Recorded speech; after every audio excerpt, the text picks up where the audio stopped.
show starts in 1 minute.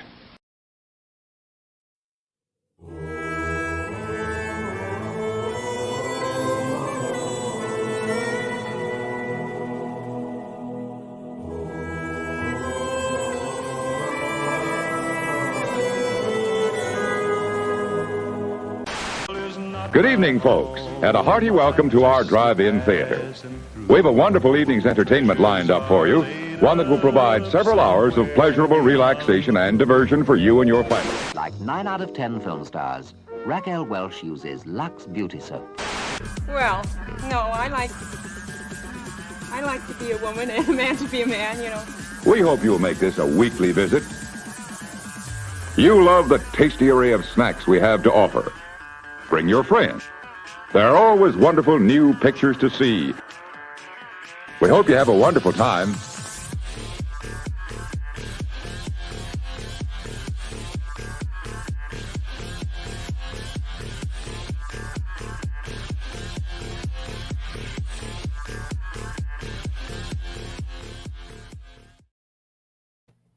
Hello, everyone, and welcome back to another episode of the Longhouse, the weekly show for the most sensible of centrists. Luddic Path, how are you doing? Well, hello, everybody. It's good to be back, and I'm enjoying the most stellar of summers that we've had here up in Norway for a very long time. I hope the rest of you are doing the same. Well, I mean, where I live, the rain has been pouring down for about a week now. I don't know about you. Well, it was a welcome rain this time. Fair Because we'd had like maybe 3 weeks drying out. Nothing. Yeah. It is baking down here. Oh, yeah. The heat index yesterday was over 110 Fahrenheit, of course. I'm sorry, I'm gonna have to translate that Fahrenheit to Celsius. 110, you say? Yes. Oh, wow, yeah. Yeah, no, that's not my kind of temperature. I really don't like heat, especially humid heat. I don't do well with that. I live in the jungle. It is the tropics out there this time of year. But thankfully, we've got good air conditioning inside, so we tend to stay bottled up in the summertime down in sunny old Louisiana. Yeah, I mean, jumping right into the Americana stuff, which is what we are going to cover today. I mean, from my time in the United States, I was really surprised at the amount of air conditioning that's used down there. It's better living through chemistry, you know. What's wonderful about it is reflecting that we built these places, we settled this land originally without it all. Of course, we didn't go down into Florida until we really had the air conditioning down pat. That was when Florida was finally settled. But we were down here in Louisiana long before air conditioning, and none of us felt sorry for ourselves. We just sweated it out. We also spent a lot more time outside then because there's a chance to get a breeze if you're outside. If you're inside, it's going to be significantly hotter without air conditioning. Yeah, that's something I've noticed that, trying to stay near the coast when it's hot and humid really helps. Yeah, there were large number of people that would travel out of the cities and to the coast in the hottest months.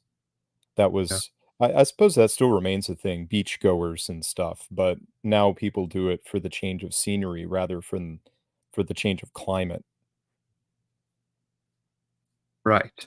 Anyway, George Bagby, welcome on the show for the very first time. You contacted us after our last episode, which was 2 weeks ago, where we had Cows and Nordhugeron, who are Americans living on the East Coast and I guess in the Midwest, who professed a longing for, should we say, the motherland where they came from.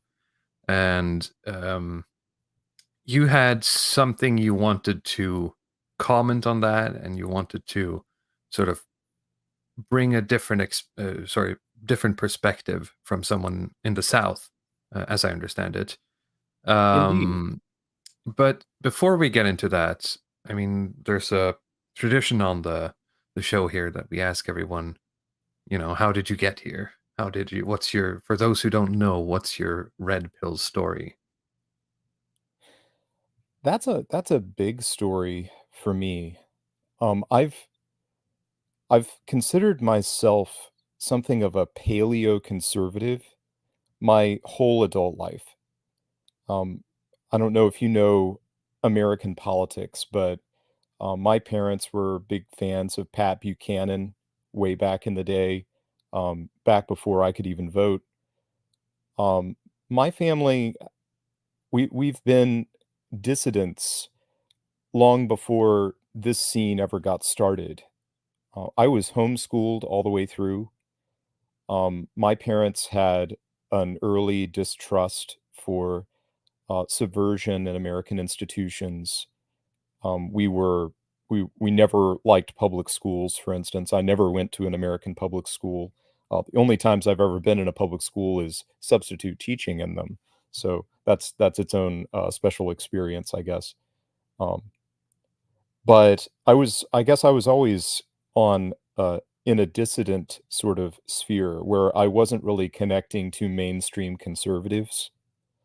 When I first got into politics, I was a libertarian.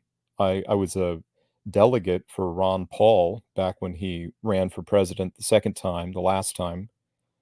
Um, I went to my county Republican convention back in that day, and that was a great experience. But I guess it was during the Trump administration. I suppose it was when Trump ran for president, and then especially while Trump was president. Back then, I was a high school history and literature teacher, and I also had a delightful class. My administration asked me to create a political science class for my students. So I wrote a textbook, which is like editing sources. We read a lot of Aristotle, we read Plato, we read Locke, Hobbes, Rousseau, John Stuart Mill. We read Federalist Papers and went through the Constitution in great detail, things like that. And we were doing that while Trump and Clinton were running against each other. And that was a very eye-opening time. Way back then, I had already familiarized myself with Mencius Moldbug several years previous to that, and being in history, I was already very sympathetic to feudalism and monarchism, things like that. So I was already asking serious questions about Republican democracy, if you will. But during the Trump administration, there were huge well, I guess, during the campaign and then later during the Trump administration, there were a series of gigantic leaks out of the deep state. And something that I noticed way back during the Trump campaign was the media outlets the media outlets around the world refused to cover these things. And I suppose that was when I changed a lot of the sources that I read, and I started changing the people that I was listening to. I remember one thing in particular when Hillary Clinton's emails were being released through WikiLeaks. There was this huge trove of emails taken from Hillary Clinton's Gmail account, I suppose it was. And you may remember that's where the Pizzagate theory Yeah, came yeah. from. Um, what was really interesting to me was when Julian Assange was leaking the State Department information, international media was covering the event. You could read analysis from The Guardian, from Der Spiegel in Germany, from The Washington Post, right? There was no concerted media blackout of that material. But a couple years later, when Clinton's emails were released, there was a concerted, coordinated blackout of analysis. And the only analysis you could find was in dissident spheres. And that's when I started reading Zero Hedge, for instance, because Zero Hedge back then had a daily analysis of Clinton's emails. And that was the only place I knew where to get it. And so 2016 was a major watershed year for me. I suppose that's when you could say I went firmly into the camp of the dissident right and started kind of left off imagining that the republic here in America could be salvaged. And that's more or less where I still am now. Right. And I guess that sort of hints at some of the thoughts here, because there is the feeling from our episode 2 weeks ago with Kaus and Nordhuger. There is a bit of a feeling of defeatism in some of America. It seems that the great experiment has failed, and we should look back to whatever it was it came from. But you disagree, and the South generally seems to disagree with that. Is that correct? Yes, that is part of the Southern heritage. It is a dissident heritage.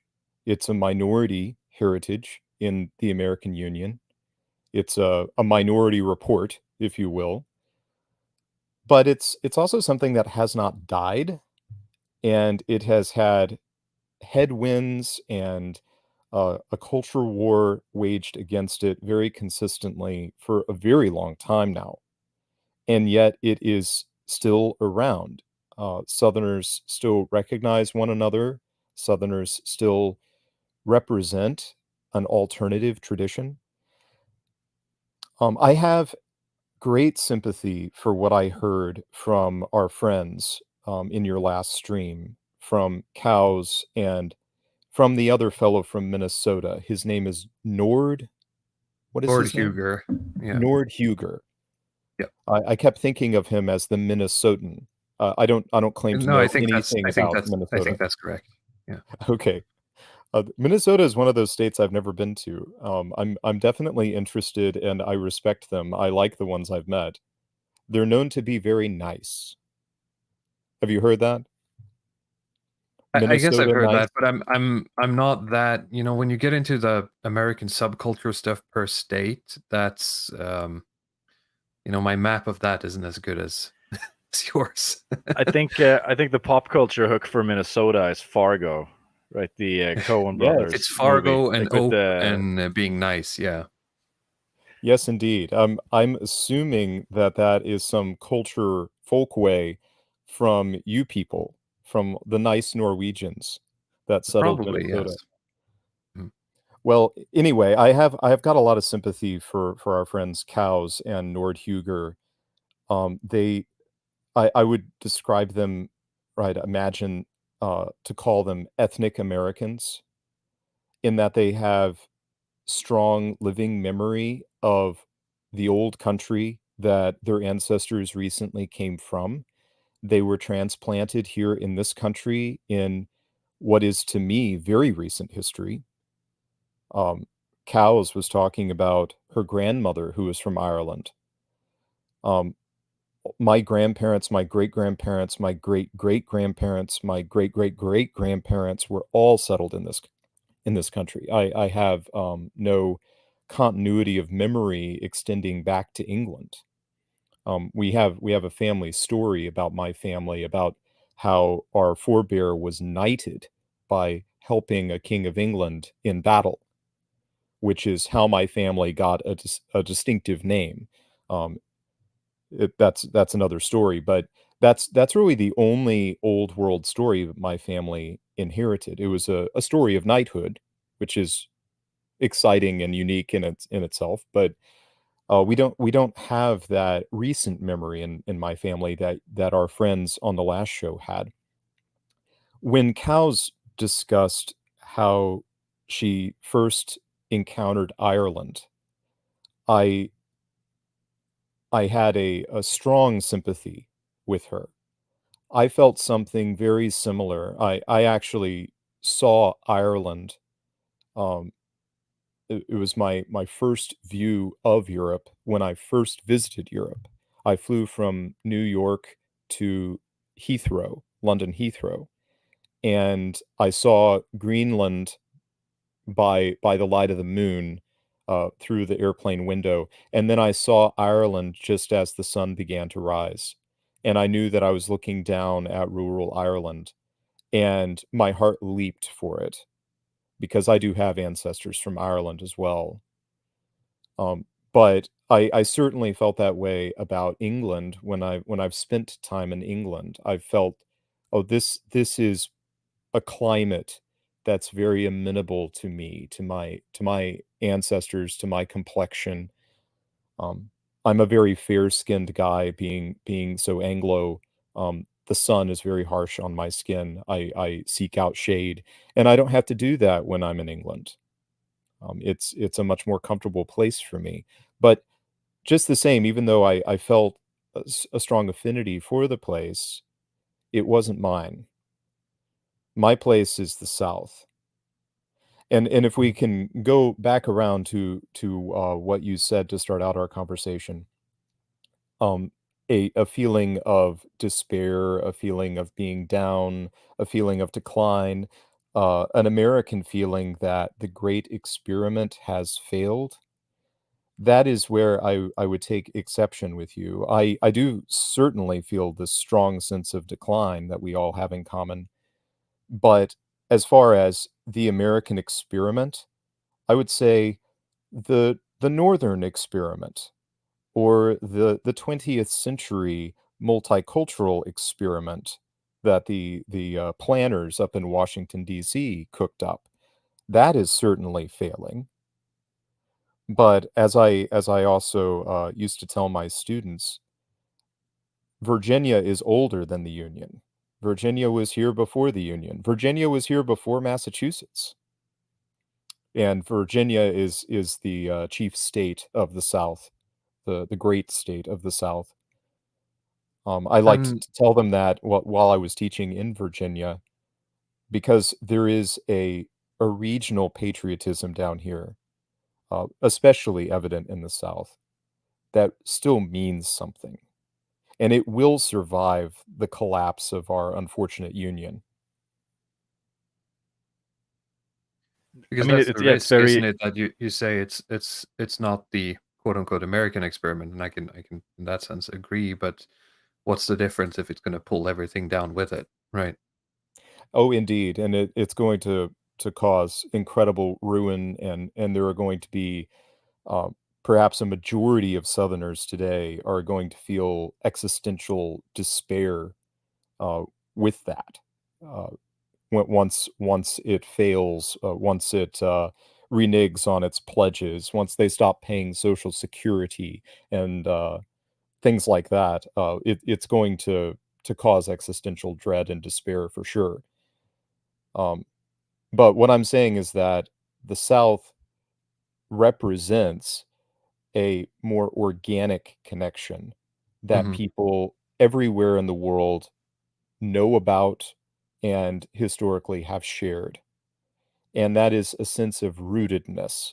Ultimately, what I'm talking about is the ancient virtue of patriotism. Patriotism is the great theme, and patriotism is the love of the fatherland. It has the root in the French, the patrie, right? The fatherland, the land that gave us birth, the land that contributes to who we are. It influences our character. It's the land in a great old American song. It's the land where our fathers died. Hmm. It's a land where we feel a sense of continuity, and the South has a long tradition of that. I feel like the North really lost that that continuity around the time of the Civil War. You hear that sort of sentiment, that kind of disillusionment and feeling Hmm. of deracination from a number of Northern historians that survived the Civil War, particularly the Adams family, Henry Adams, Charles Francis Adams Jr., Brooks Adams. They're looking around New England, and they comment on New England being filled with exotic immigrants. Lots and lots of Roman Catholics, for instance, which historically was very antagonistic to their Puritan tradition. The Puritans defined themselves by anti-Catholicism to some degree. And they were looking around feeling like their inherited heritage, the things they got from their ancestors, were fading away, even though they were relishing their victory over the Southern rebels at the time. In the 1870s, 1880s, they held all the political cards. The South was practically out of politics, politically irrelevant. White Southerners certainly were politically irrelevant for an entire generation. I can't help but think about, I mean, this is going a bit further along the timeline, but there is this feeling that, as you said, that the South has had the ability to sort of root itself in a way that the others didn't. That it's almost been passed over when it comes to sort of the culture of the coast to coast. I'm thinking of, things like infrastructure, right? Like Yeah. the highway convoys of the 60s, even going back to the old, what's it called? Is it the Lincoln Highway that connected coast to coast? I mean, none of Yeah. these roads, in theory, go anywhere near the South, right? So it's almost like the North just kind of went its own way, dragging the South along, but not really sort of subjugating it. In one narrative of that period of history, it really makes sense to think of the South as an exploited colony after the Civil War. Right. It's a place where raw materials could be got out of the earth for cut rate prices and shipped off to the factory cities up in the north. And that was the North's culture. I don't begrudge them that at all, but it's a major element in the conflict between our sections in history. The South was always an agricultural region where there were very few cities. With the exception of New Orleans, there was really no city of any size in the South. But the North was a place of dense cities, a place where most of the immigrants came to settle. So there was a great amount of cheap, free labor as opposed to slave labor. And Yep. slave labor, by the way, just by the nature of things, is a more rooted form of propertyless laboring people. Yes, the North invested heavily in railroads. They had many times the infrastructure and industrial development that the South did at the time of the war. And after the Civil War, the South was decimated. Every bank in the South failed. 25% of the men of military age were dead. Another 20 to 25% were maimed, a lot of them without limbs. So they aren't going to be very productive after that point. The South is incredibly ruined, and politically, the white Southerners are disenfranchised, the vast majority of them, until the end of Reconstruction in the 1870s. So the South is made this backwater area. It has experienced tremendous devastation from the war, and they turn inwards at this point. Now, I think that this is a very important cultural phenomenon for America generally, because the South has been a very culturally productive area, and you wouldn't really expect that of it. Mississippi, the lowly state of Mississippi, has more Nobel Prize winners for literature than any other Southern state, most famously William Faulkner.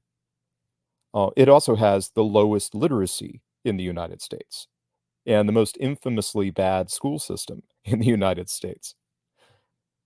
Right. But the South encountered defeat, like total, undeniable defeat, and thought about it, digested it, and accepted it as part of their identity. And this was culturally productive, and it made them distinct as well. The Northerners, the Yankees, as we like to call them, I don't think of Yankee as a slur. I don't mean it as a slur. Don't take me to say that. It's just an old nomenclature. If it The helps, I've Yankee. heard people here in Norway refer to Americans in general as Yankees. Now I like that because that seems to me very old-fashioned, and I love to meet a European and have them call me a Yankee so that I can correct them. Say, "Oh yes, I know the Yankees, but I'm not one of them. I those are my countrymen, but I'm not a Yankee." Um, but anyway, the Yankees they have this cultural, political, industrial ascendancy where they are just dominant. And this forms an element of their character and personality. They are, as our friends said, they they generate an American identity that's about booming towns, building out, developing everything, extending it all out, I mean, building towns railroads that these everywhere. days probably are ruins, right? I mean, East Coast has a lot of old Oh towns my, that are yes. factory towns that are just abandoned these days. Isn't that correct? Yes, that is correct.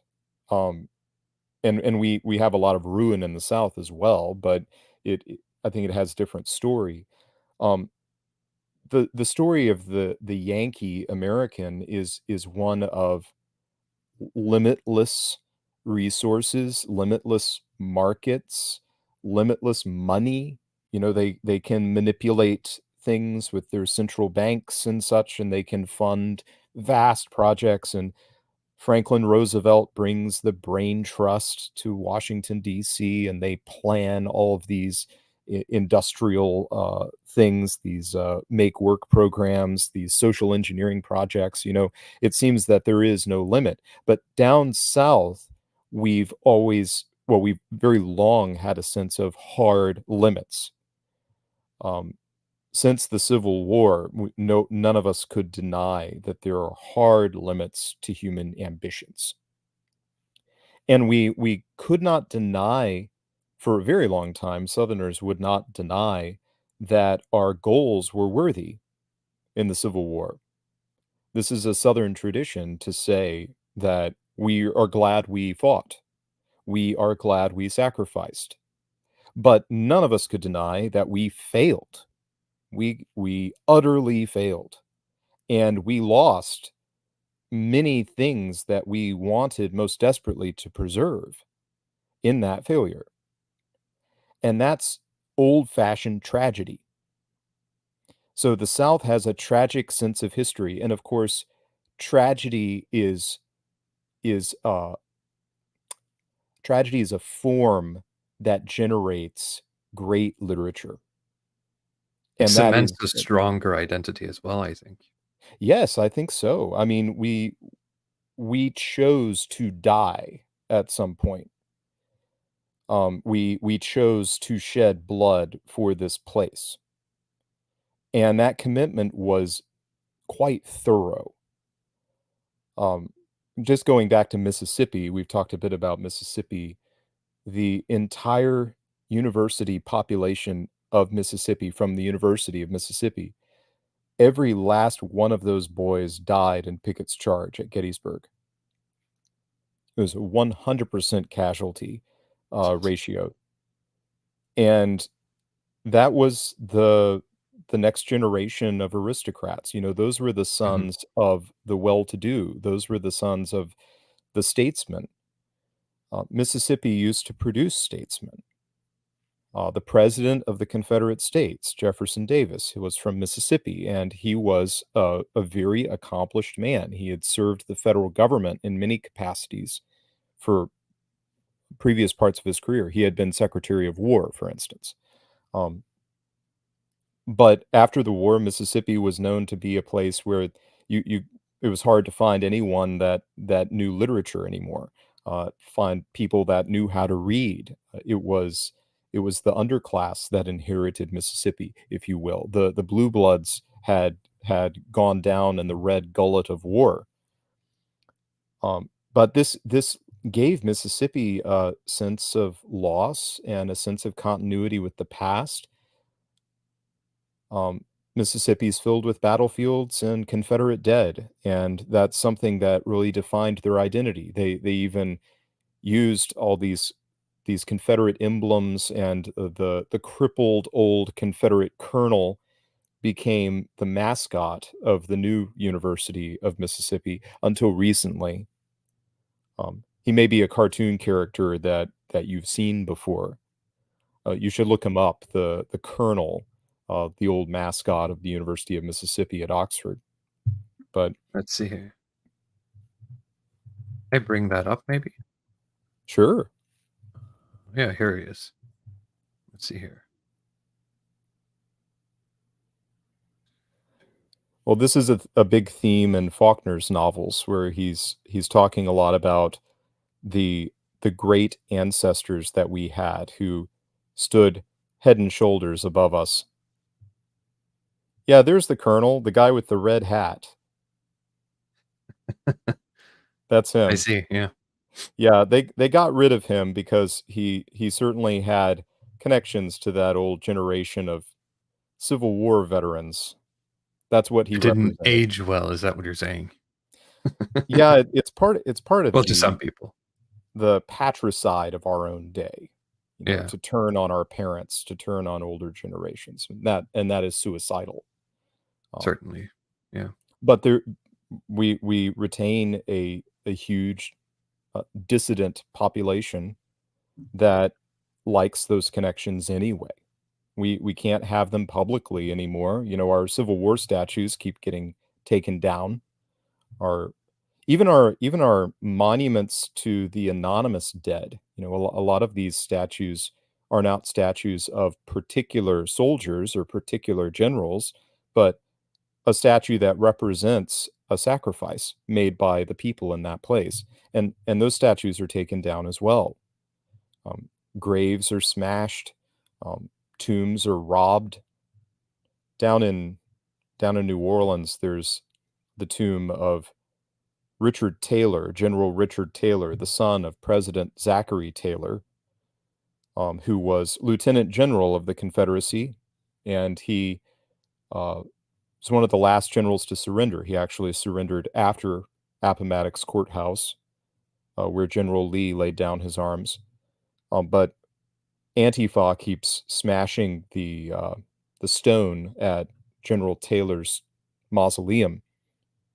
So locals down here in South Louisiana, they secured the services of a generous artist.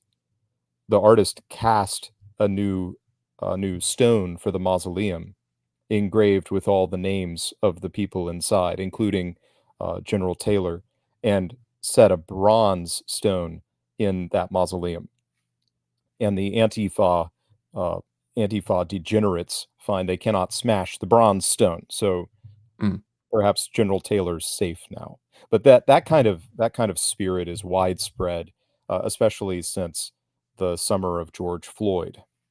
So my question is then, is there no consequence for these Antifa types who engage in this? So, I mean, from what I heard, there's been, we use this term, anarcho-tyranny and so on. And so there's a lot of this stuff going on in blue states. If there are, some type of monument to anybody who has a connection to some type of, rebel personality. But from what I understood in red states, it's a little bit easier to defend property, or at least to the point that you could get to cities where it's a little bit outside of the political machine and people are sort of allowed to defend these monuments.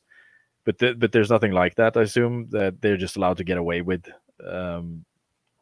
destroying these monuments and so on. There really ought to be more done there.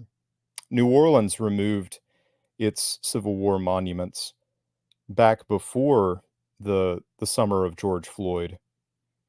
They were the first large southern city to do so, and there are still these empty pedestals around the city of New Orleans. There was a statue of Robert E. Lee at a large traffic circle, and he stood on top of a huge marble column. It looked like something from Rome or from London. And now the column is empty. There's nothing on top.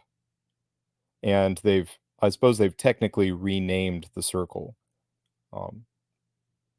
There used to be a big equestrian statue of General Beauregard at another traffic circle at City Park, and he was mounted on horseback. It looked like a monument from old Europe, right? And in a city like New Orleans, that is the most European of American cities, it was quite an ornament to the place. Now it's gone.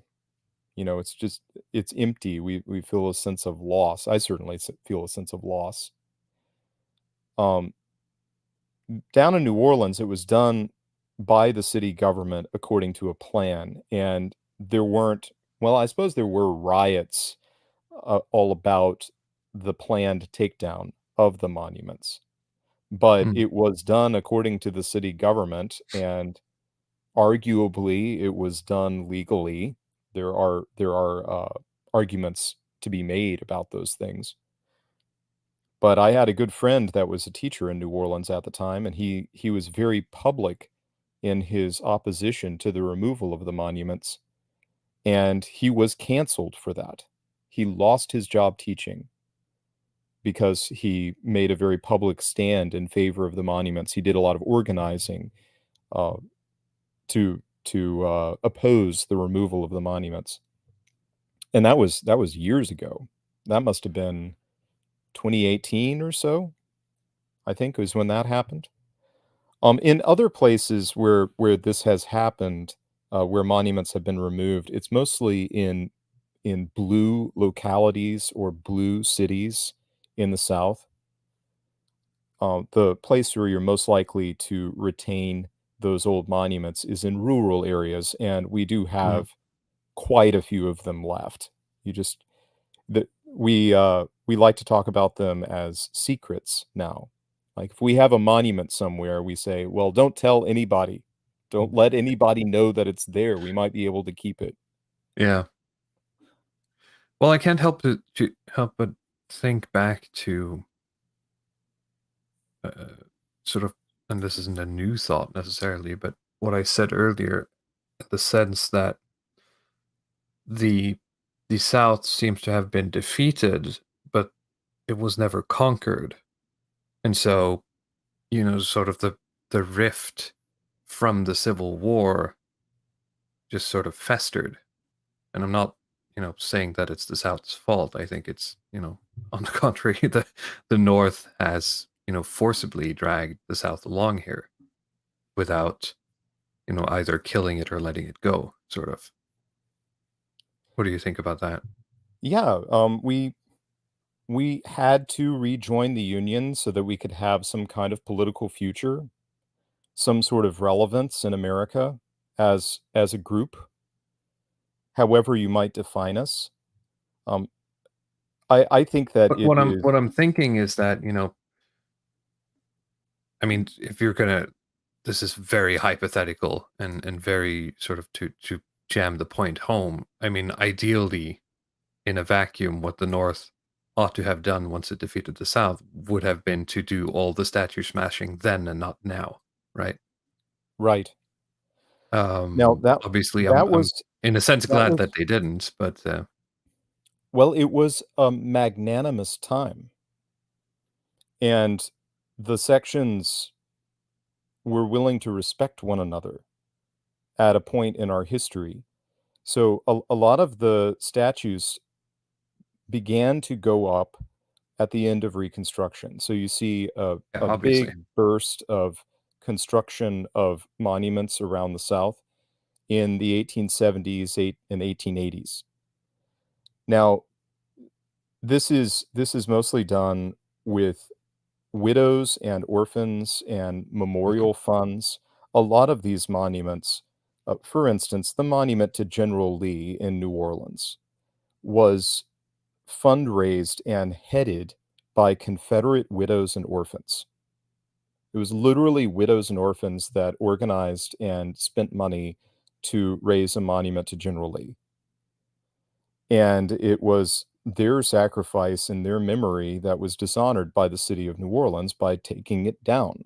They gave it to the city in trust for Yeah. care, Yeah. right? So it was technically city property, and the city could dispose of its property. But that was one. This was one of the arguments that was being made at the time when the Lee Monument was being taken down.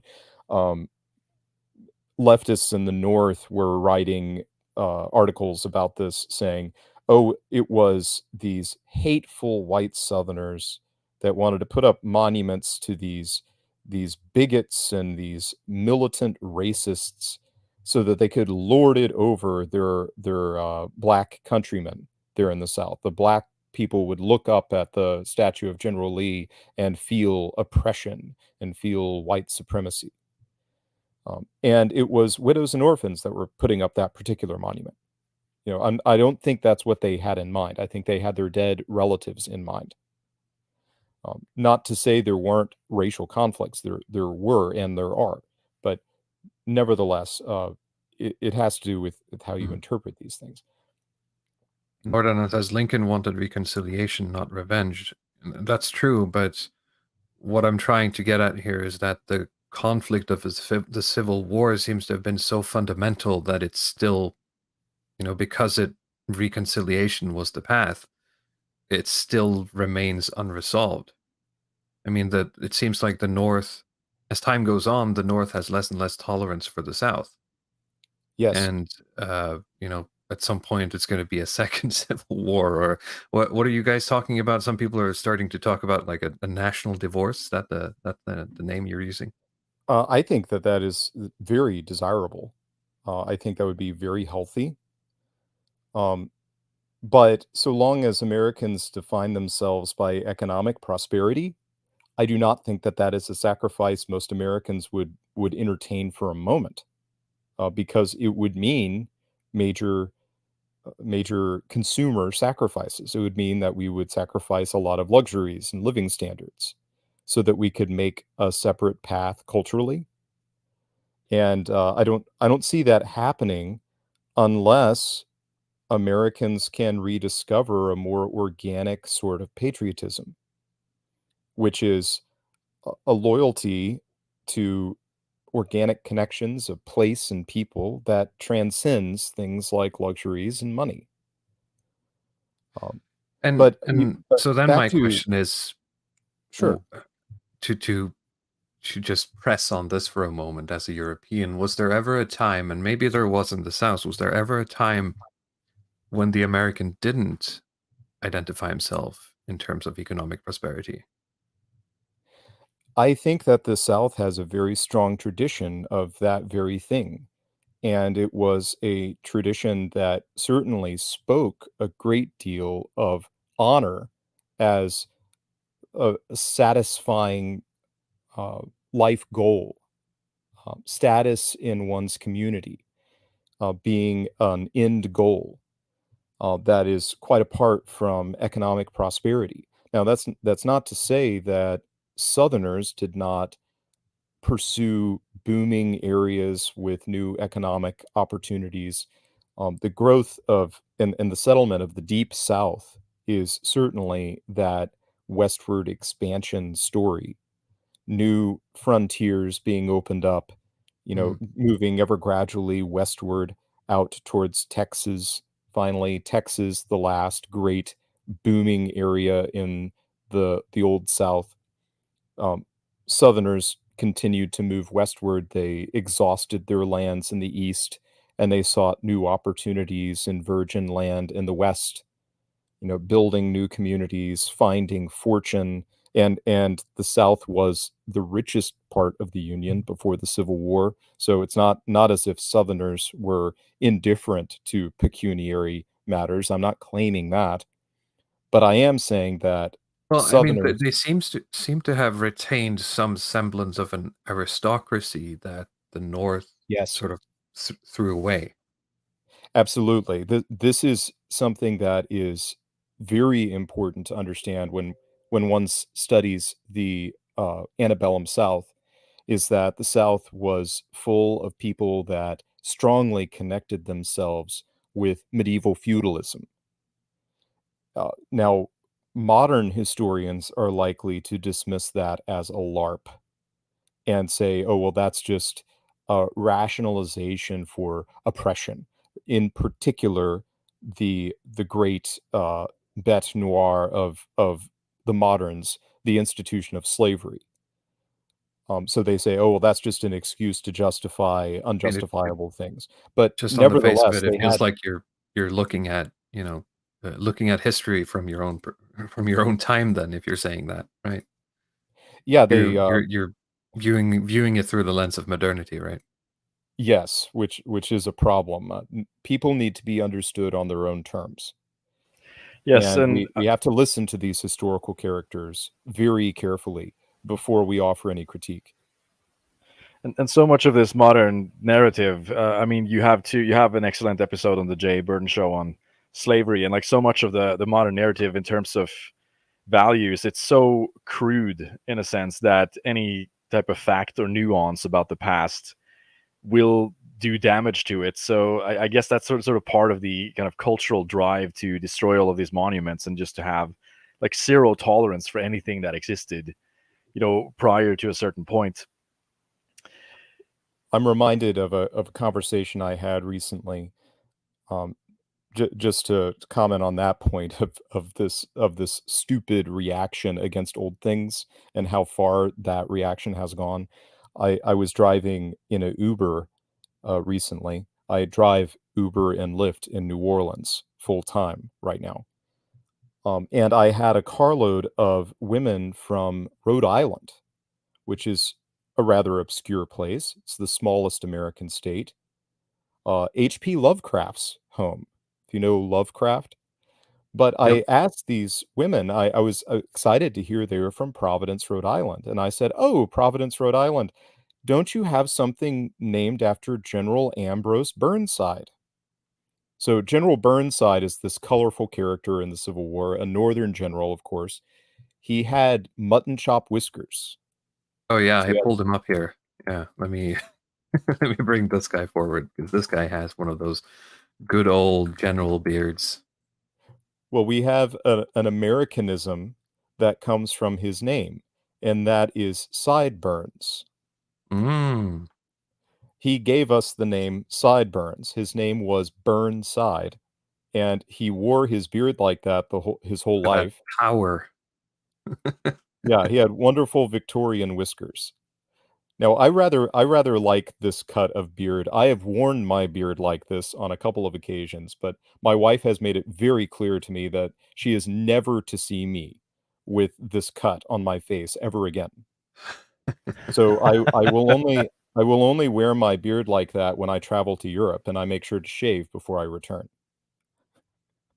But, I was talking to these Rhode Islanders about General Burnside, and they said, "Oh, yes, we heard something about him. I think they tore his statue down in 2020." And that it's absurd. The man was a federal general. He happened to have abolitionist sympathies, but not that anyone would know that. All that, mainstream Americans seem to know is that, oh, people in the past were evil and racist, so they Right. deserve to be forgotten. And that is just preposterous. That should not, I mean, it should be taken seriously in that it is a suicide threat. Okay? These people are suffering. These people have no future. But for people that are interested in America, for people that are interested in their own people, their own ancestors, uh, they will have a nuanced take on these people that they don't live like they do. They don't have the same opinions that their ancestors do, but they have a deeper organic loyalty Is a natural loyalty. Honor your father and mother. That's the loyalty. Okay? Doesn't mean that you agree with your father on everything, but he's your father, right? You have to be okay with your father. You have to forgive your father if he's done something bad. You have to forgive and move on and accept that he made you. He gave you your flesh. His blood flows in your veins. You look like him. You sound like him. And most sons are less than their father. Occasionally, it works the other way around, right? But Yeah. we reflect on that. We see those stories, right? The son is subordinate to the father.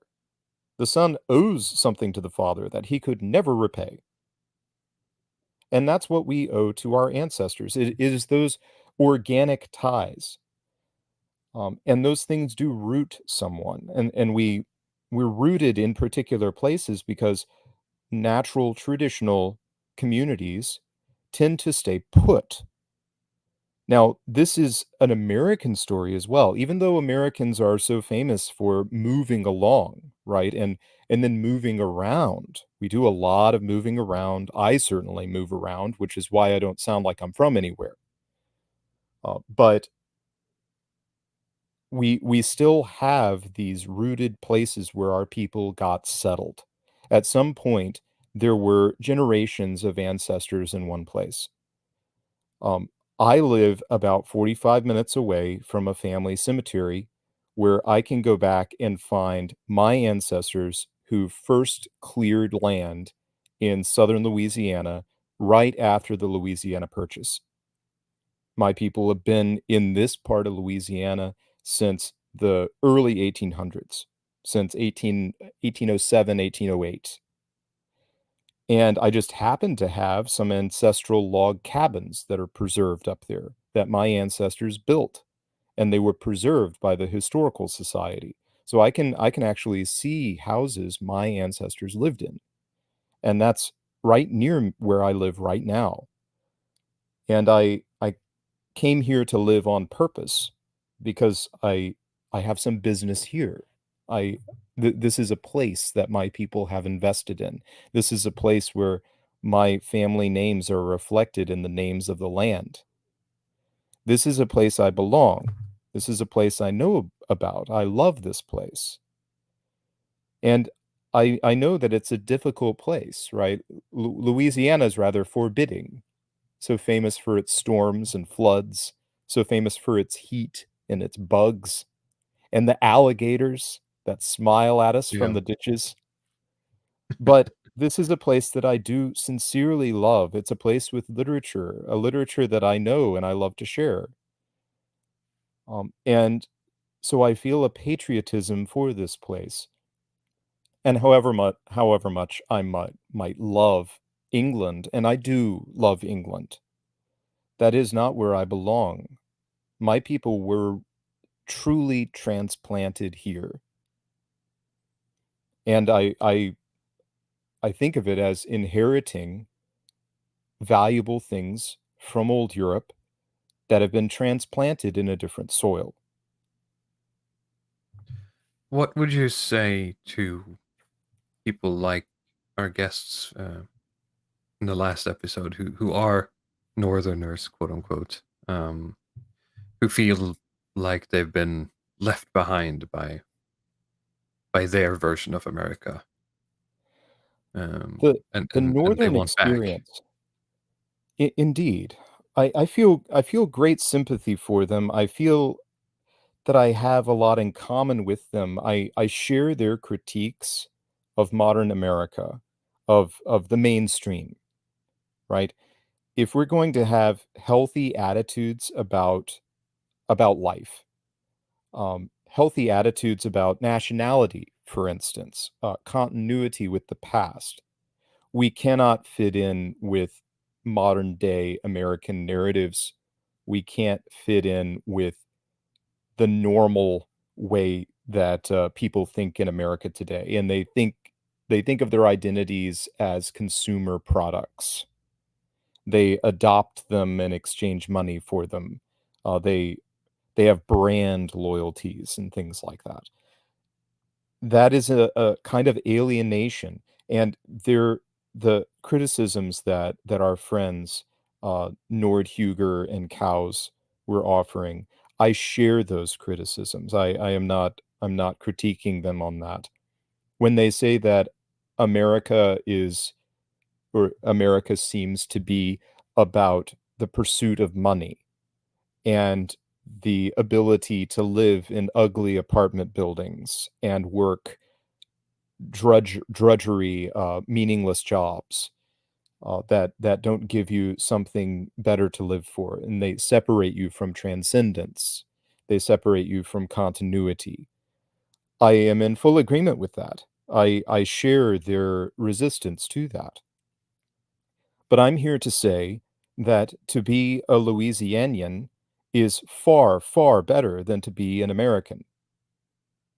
It is far more meaningful. It's something definite.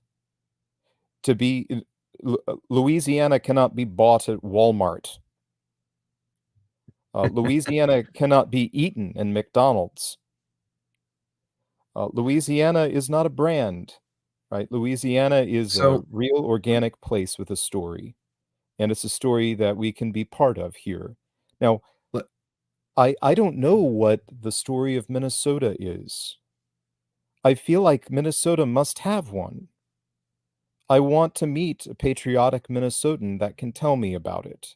I want Minnesota to have one. I want Minnesota to have a future. Massachusetts has a story. Massachusetts has a people. Perhaps Cows is not part of that people. Perhaps she should not be part of that people. Perhaps she should reconnect somewhere else. And it sounds to me like she is. She's engaged to a Britisher, I understand. That may be a very constructive development for her. I wish her the greatest fortune in that. Godspeed to her. God bless her. May she have many children. Yeah. But we want to be rooted in a place. To be rooted is the opposite of being alienated. And alienation is what we must resolve to fight against. But to fight against it, it's not just a rejection. Oh, alienation is bad. You know, I'm sitting in Starbucks and I feel so disconnected from life, the universe, and everything. Yes, I feel that way too. But to have an alternative is to have a positive vision, and that positive vision will be different in every place we find ourselves. Yeah. Now, if I can pivot for a moment, because you said that you identify yourself as a Louisianan, and I see son of a bookkeeper in the chat here says that he's a Texan before he's an American. For someone who lives in Europe and who, as probably most Europeans listen to this, can agree that, you know, yeah, I belong here. This is where I belong, and feel that very strongly. I mean, this, what you're talking about here, basically comes naturally to us. And I've gotten pushback on this when I've criticized American culture being exported into Europe and then sort of, you know, attacking America as a whole, with people saying, well, it's, you know, I remember, you're familiar with, what's the name? Yis the Eunuch? Oh, yes. Yiz is a friend of mine. Yeah. I got pushback from Yiz at some point for criticizing American culture being exported to my home by saying that it's not the real America, and it's not, you know, the South, it's not Louisiana. But the problem is that, you know, until until you guys win, I'm gonna have to deal with the exports, right? Sure. So what do I you really think the stance sympathize. of Europeans who have to deal with this should be? If you have any That's a advice at great all. question. In many ways, I feel like our struggle is one that we share because we're wanting to be distinctive in spite of all the currents that push us towards globo homo, right? Where we all Certainly. watch the same movies, we all listen to the same music, we all eat the same Big Mac from the same factory, right? Well, I mean, suppose we don't, because I get to be patriotic about the meat being 100% Norwegian in the McDonald's. That's Oh, really? that's me getting to be nationalistic, right? You get that one. Well, it's Yeah, no the meat is joke. They do 100% market Norwegian. it. Yeah, it's marketed they like do that. market it like that. Yeah. It doesn't taste like it, but it's on the poster.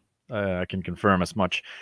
I came to think of another question as well, which is something that we mentioned in the beginning of the stream, is sort of the role of the South, particularly like post Civil War America, and having this sort of defeated role, and like the PR campaigns of like, okay, because what we consider U.S. essentially United States hegemony, it is the Yankee culture, the sort of expansive, progressive culture that is sort of, when you talk to a European, if they have a relation to the United States, that's what they think of immediately. And the general like PR for the South is awful. Like it is so painted in such a dire light, where it's really just like sort of inbred people, sort of crude type of like racism, poverty.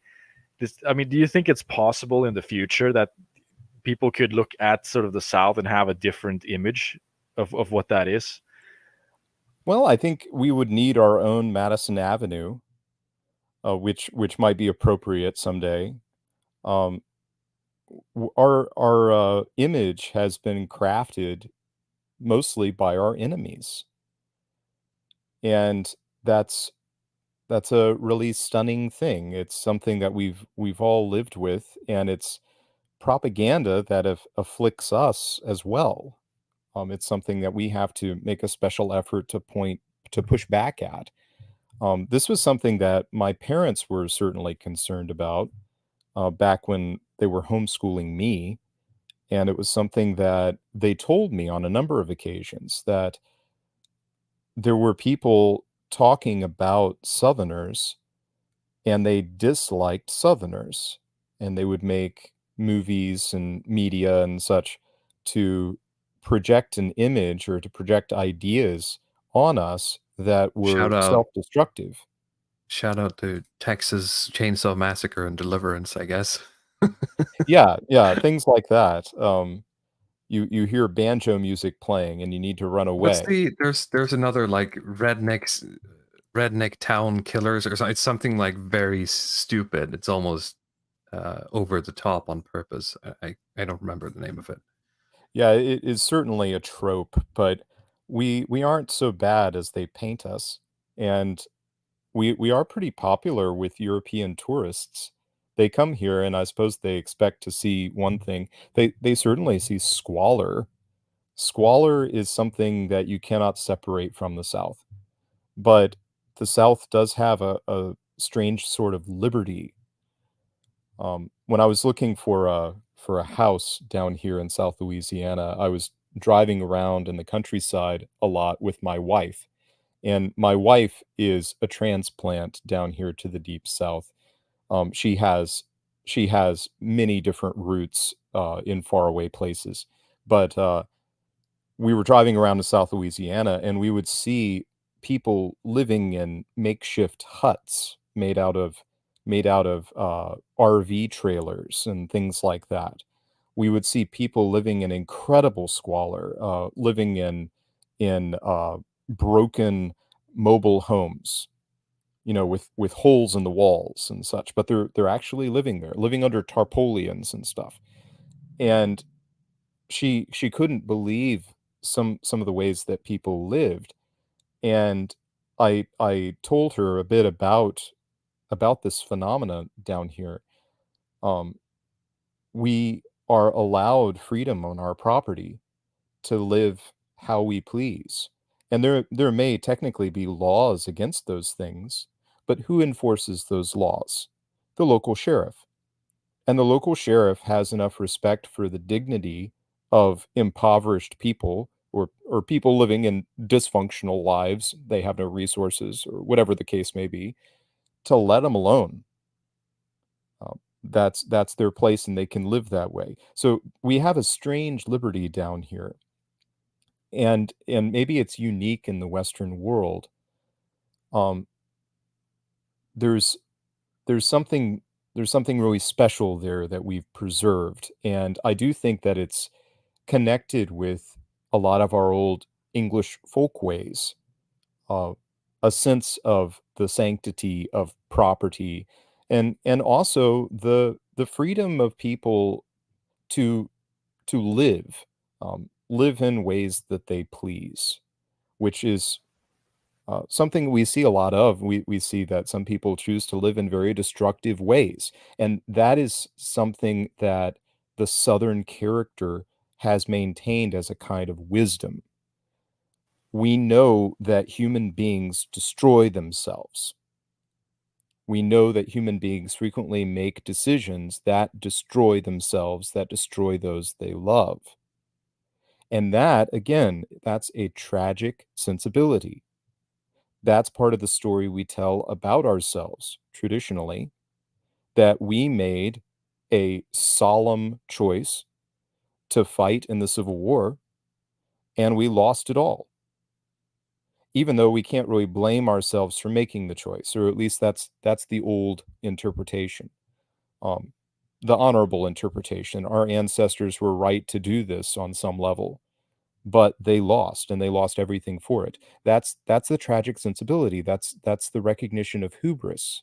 That's the recognition of the nemesis, the tragic downfall, right? And Yeah, that's part of the story that we see about ourselves, and the story even that we see around us. We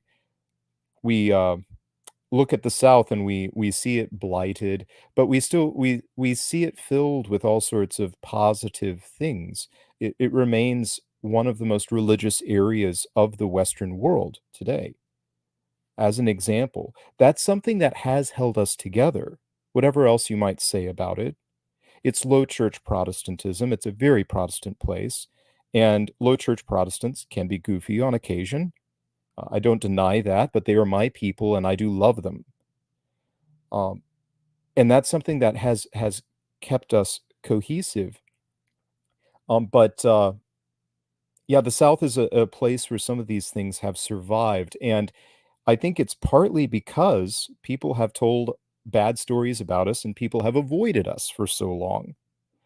The South doesn't have these huge immigrant populations that I see when I go to the North, and those are the people I meet who are from the North. They have lots of ethnic ties that I've never seen or heard about. Our ethnic ties in the South are they tend to be a lot simpler than that. I grew up in more obscure places in the South. I didn't grow up in big cities. Um, my Southerners are pretty simple to figure out. They're white or black, and occasionally we meet Catholics, right? It's a much more simple demographic set to understand. but yeah, it's very true. I just wanted to add to what you said about like this freedom that you have down there, because it's probably difficult to understand, particularly if you live in like a smaller European country, right, where you have the memes of the 1984 with all of the video cameras and everything is recorded, everything is for rent. Everything you do is sort of on rails. But I remember, like in the beginning of the COVID lockdowns, when I was watching the Tiger King, basically that Netflix show about this character Joe Exotic, who is in prison now. But like there you could see like him and a lot of these other people who had just created their own zoos in Oklahoma, where there's so much land, and they could be able to buy like sort of 15-20 acre properties where they could just live on those properties and wall it off and do whatever they wanted to on these properties. And there are no cameras. There's respect for property there. There's not enough incentive for any of these authority figures to go in and just try to monitor everything. And even if they wanted to, the cost of doing it would be so large that it's not possible. And like this, I mean, it is, you could say that some of those people were crazy, but it is like a degree of personal freedom that I don't think you find anywhere else, probably in the world right now. Yeah, I agree. And another aspect to it that's also very encouraging, I think it's a great white pill, is that the brighter sorts, the elite set from the big universities, from Harvard, from Stanford, they've been going to the bureaucrats in Washington, D.C. for generations now. They've been winning huge amounts of money. They've had billions and billions of dollars to socially engineer the South, to try to get rid of these durable characteristics that we have. For instance, a very old tradition in the South that we've recognized that white and black people differ in various ways. Whatever we might make of that, I'm not saying any value judgment about this. All I'm saying is that in the South, traditionally, white and black people have recognized that there are such things as white and black people, and that they have cultural traits. They have differing priorities in life, perhaps. Okay? That's all I'm saying. The planners in Washington, D.C. have spent an incredible amount of money with the brightest heads that they can find to try to engineer these things and change them. And I think the record is colossal failure. They have not made the South like the rest of America. They've built brand new cities that resemble other parts of America, cities like Atlanta, cities like Houston. But the South, the rooted Southerners, have remained distinctive. And that is, I think, a white pill, because in the long run of things, in the longer view, social engineering has not triumphed over these organic connections that tie us to ways of thinking, ways of living, loyalties. All of these are positive characteristics that the South has retained. And we have that partly through this Anglo-American inheritance of ours, the freedom that we do have to be ourselves on our own property. That's a very important part of it. And a lot of these Southerners, older groups of Southerners who have been here for a long time, one of the great things that they have as a heritage from that is ownership of land. Old cemeteries, home places, things like that. I still have a farm in my family. I don't know what's going to happen to it. It's in a very out of the way place. I can't figure any life path that could take me to live on that place, just because it is so very isolated.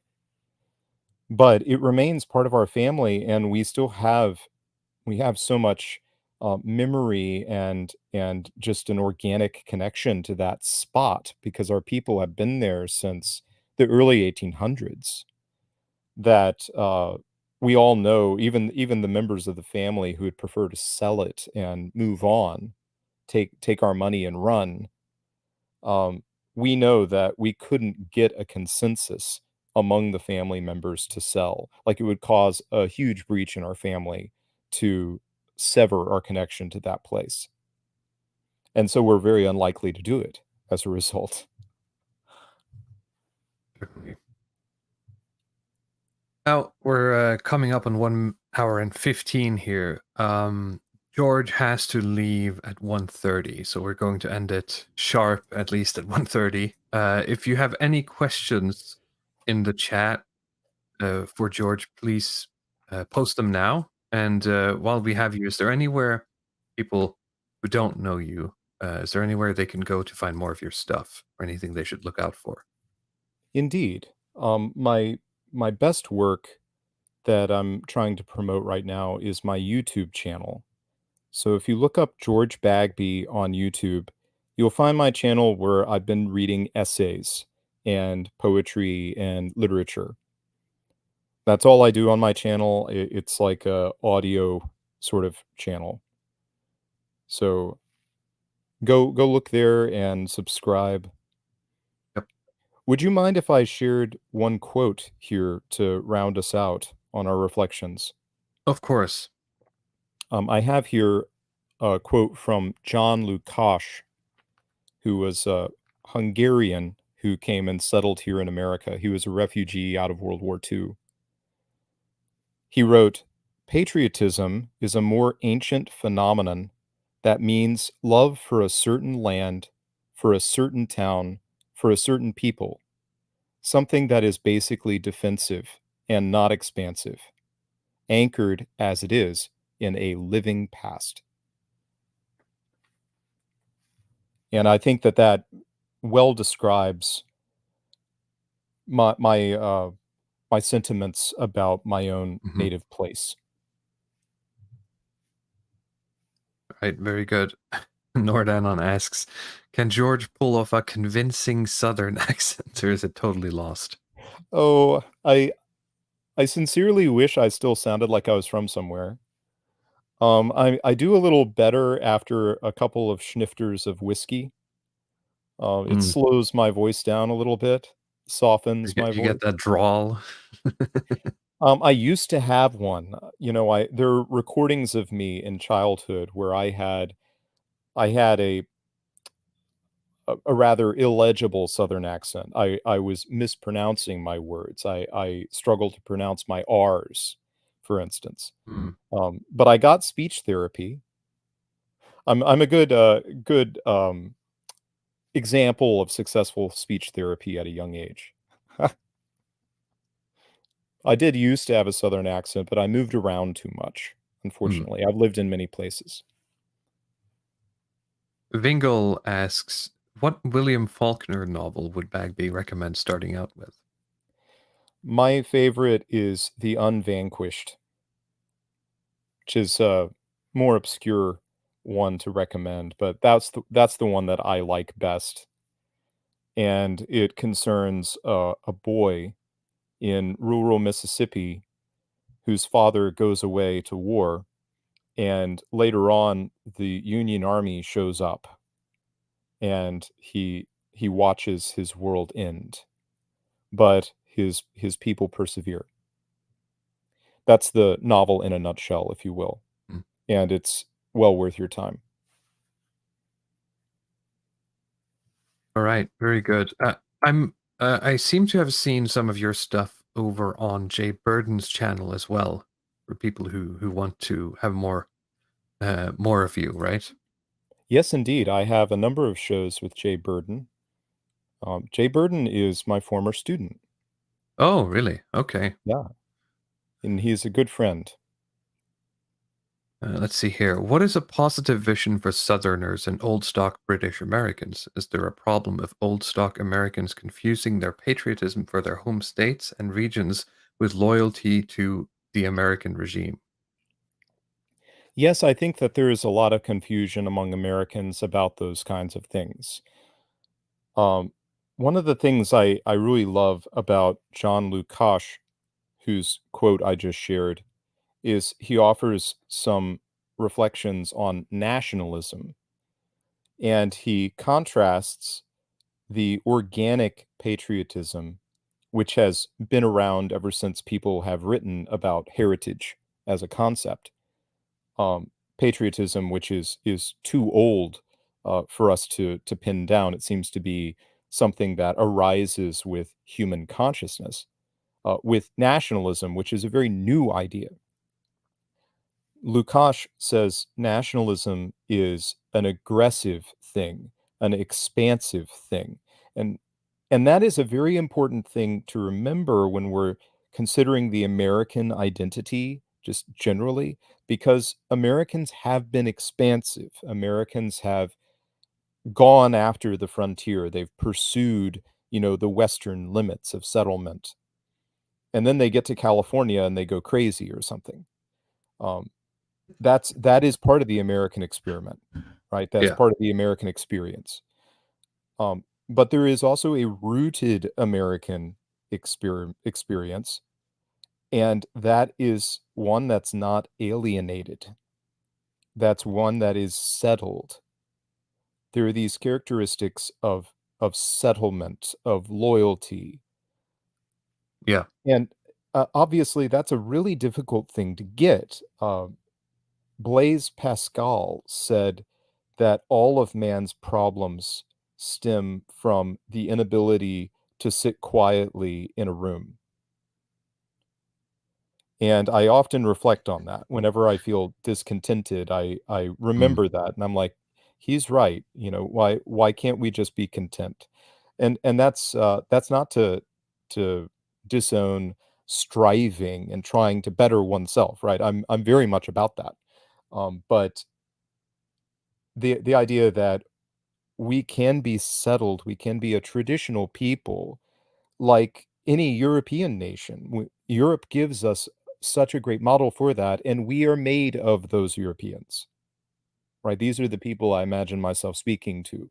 You know, not to say that I can't talk to other people. I mean, every nation of the world has that heritage. Every group of people in the world has a rooted place or can be rooted in a place. You know, if you are alienated, if you are uprooted, if you feel out of place, you can become rooted. And that is not a LARP to make fun of people for. That is a noble desire that should be cultivated, should be affirmed, because we do not want people to be alienated. We want people to feel connected, not just to others of like-minded or of like kinship, but of like place, right? We need to know who our neighbors are. We need to feel a Interesting sense of because connection. in Europe, I mean, the meme is that every time you ask a European about the Romani, they get 10, or a Gypsy, they get 10 times more racist. uh, because for some reason, you know, refugees welcome, but a people who don't have a place is just so foreign to us that, and who refuses to participate, it's just so foreign to us that I it's a knee-jerk reaction. I've heard you talk about Americans several times, Mr. Walrus Man, and I appreciate what you say.